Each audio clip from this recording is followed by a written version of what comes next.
Menteri Keuangan Sri Mulyani dan Presiden terpilih Prabowo Subianto bertemu hingga 3 jam lamanya.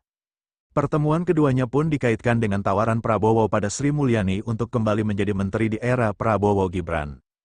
Pertemuan antara Sri Mulyani dan Prabowo terjadi pada Senin, tanggal 9 September tahun 2024, lalu.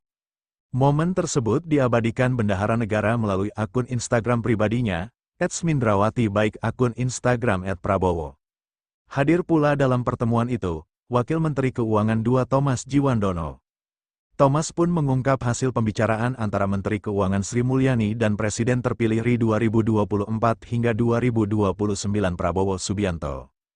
Thomas membenarkan, pertemuan antara Sri Mulyani dengan Prabowo Subianto berlangsung hampir 3 jam. Berbagai pembahasan ringan diakui Thomas dibicarakan dalam pertemuan itu.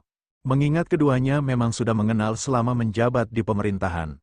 Thomas mengatakan bahwa Sri Mulyani dan Prabowo juga membahas soal APBN 2024 dan RAPBN 2025.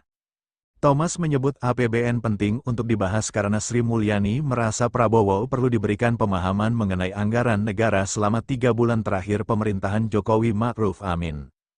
Sri Mulyani juga meminta berbagai arahan dari Prabowo mengenai program-program tahun depan. Dia juga menginformasikan kepada Prabowo mengenai dinamika ekonomi global. Hanya saja, Thomas menyebut, tak ada pembahasan mengenai tawaran mengisi posisi menteri di kabinet baru Prabowo yang disampaikan pada Sri Mulyani. Download Tribun X sekarang, menghadirkan lokal menjadi Indonesia.